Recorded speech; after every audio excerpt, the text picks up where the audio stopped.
To Aspen, Colorado now, we're just ahead of the first snowfall. The slopes are decked out in Technicolor glory. Jonathan Vigliotti has a story that soars. Clear. And just run. Okay. Keep running, keep running. Okay. Good job. Holy crap. In Aspen, Colorado, the town's namesake tree has some folks going to extreme lengths and heights just for a better view. No sooner are your feet off the ground, you're just mesmerized by all of the yellow.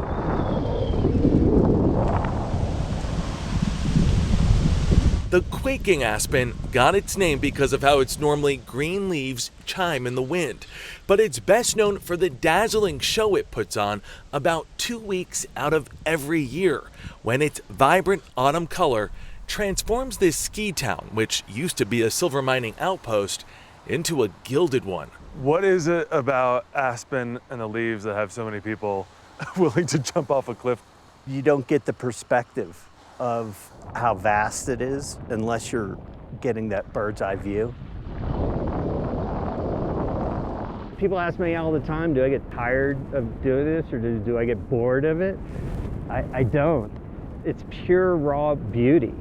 Alex Palmez of Aspen Paragliding takes a few hundred leaf peepers soaring each fall.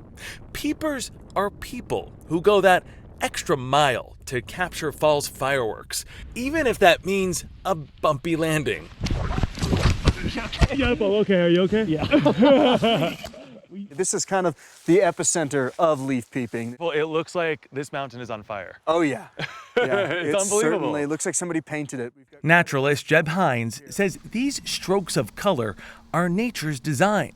Quaking aspens grow in families or groves, sharing the same root system, meaning thousands of trees light up at the same time as they prepare for winter. And from, a naturalist perspective, it's an interesting thing to think that this is sort of the preparation for winter. They're drawing chlorophyll, which are the pigments that they use for photosynthesis, out of the leaf back into the tree to store for the next season. They leave behind those yellow pigments, sometimes red pigments, by doing that. So it's this natural process that is preparing for hardship, but we think of it as so incredibly beautiful.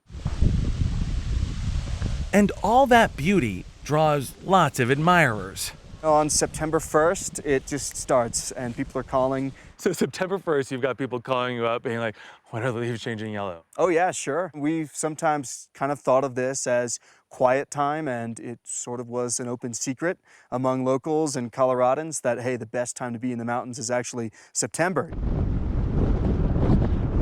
That secret is now out and the crowd's in, thanks to social media. And on this cold and rainy pre-dawn morning on the outskirts of town, a dedicated group is rushing in, hoping to snap some of that gold as the sun comes up.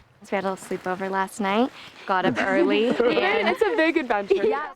Behold, leaf peepers in their natural habitat. How long have you been out here today waiting for this moment? Been up since about 3:30. I got out here around 5 a.m. 3:30 this morning. You bet.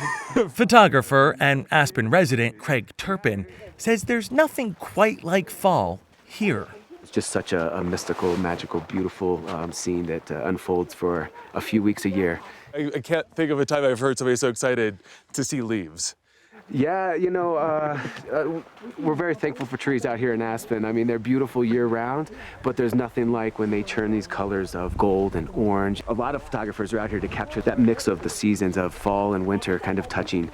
While the peepers weathered the rain in the valley, up above, the first snowfall of the season dusted the mountains, giving Turpin the peepers' most prized possession, the changing of the seasons, in a single frame.